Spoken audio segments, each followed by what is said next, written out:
Fala galera, seja muito bem-vindo a mais esse vídeo de conteúdo aqui em Engenheiro Alex. E no vídeo de hoje a gente vai responder a pergunta do Everton. Ele mandou a seguinte pergunta: Alex, gostaria de saber quais são os conhecimentos técnicos que temos que ter para emitir um laudo técnico de reforma. Bom, obrigado Everton por ter enviado a sua pergunta, realmente é um aspecto relevante. Para quem não sabe, a NBR 16280 ela regulamenta as obras de reforma e ela exige que antes de toda obra de reforma começar, deve ser feito um plano de gestão de reforma, tendo os projetos, memorial descritivo, a RT do profissional e também o laudo técnico de reforma, que vai garantir o passo a passo de como que vai funcionar essa obra de reforma e também que terá o acompanhamento técnico de um profissional para que problemas construtivos, problemas ali na hora da execução, sejam minimizados, garantindo assim a segurança das pessoas. Então se tornou obrigatório a elaboração desse tipo de laudo e muitos clientes têm solicitado dos profissionais, engenheiros e arquitetos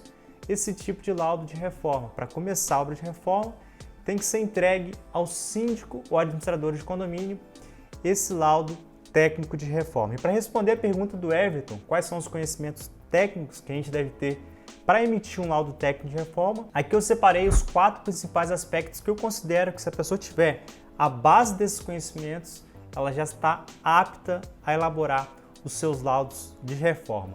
Primeiro aspecto é ter noções de leitura de projeto. Então, quando o cliente ele entrar em contato com você, mostrar o tipo de reforma que ele quer fazer e te apresentar os projetos, nós profissionais temos que ter a capacidade de fazer a leitura básica dos projetos para a gente entender o que vai ser feito, quais serão os serviços que compreende essa obra de reforma. Então, conseguir extrair os serviços que serão feitos a partir do projeto será matéria-prima para a gente elaborar os nossos laudos técnicos de reforma. Segundo aspecto, ter noções das etapas construtivas. O que começa, por exemplo, numa obra de reforma, qual é o primeiro serviço, qual é o segundo serviço, qual é o terceiro serviço. A gente tem mais ou menos uma ordem cronológica de quais serviços que serão feitos primeiros e quais serviços que serão feitos por últimos. Com isso a gente consegue organizar melhor as ideias no laudo e principalmente fazer recomendações construtivas mais assertivas para orientar a mão de obra que vai executar essa obra de reforma. Terceiro aspecto que considero importante é ter noção das manifestações patológicas e principalmente a como tratar essas manifestações patológicas. Então, muitas vezes essas obras de reforma são edificações antigas, edificações que já estão sofrendo com essas patologias e a gente conseguir identificar qual é o tipo de patologia e principalmente a recomendar como que funciona o tratamento dessa manifestação patológica. E por fim, o quarto aspecto que eu considero muito importante para essa área de laudo técnico de reforma é relacionado ao serviço de demolição. Muitas obras de reforma têm esse tipo de serviço e a demolição é um aspecto muito importante que nós profissionais devemos dar a devida atenção. Algumas edificações utilizam alvenaria autoportante, também alvenaria estrutural para confeccionar a estrutura dessa edificação.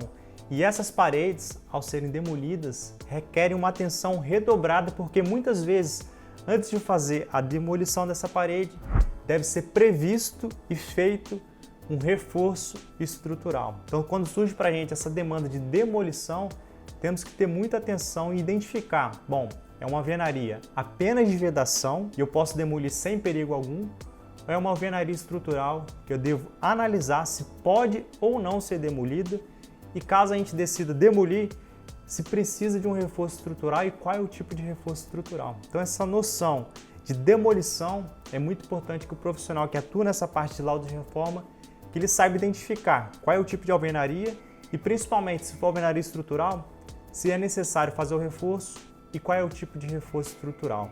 A boa notícia é que a gente não precisa ser um calculista estrutural, por quê? A gente pode recorrer a um outro profissional que é especialista nessa área e nos auxiliar durante a elaboração do seu laudo técnico de reforma. Então, se você não é um especialista em cálculo estrutural, você pode solicitar o acompanhamento de um outro profissional e combinar ali com ele um valor que fique bom para você e que fique bom também pela assessoria que ele vai te prestar durante a elaboração do seu laudo técnico de reforma. Então, esses são os 4 principais aspectos que eu considero conhecimentos técnicos importantes que nós profissionais temos que ter para atuar nessa parte de laudo de reforma. É claro que existem outros conhecimentos importantes, mas eu aqui listei os 4 que eu considero, na minha opinião, os principais para você já estar apto a atuar nessa área. Se você se interessa por essa área, se você gostaria de aprender como que de fato elabora um laudo técnico de reforma, aqui na descrição eu vou disponibilizar para você 5 aulas gratuitas para você entender como que funciona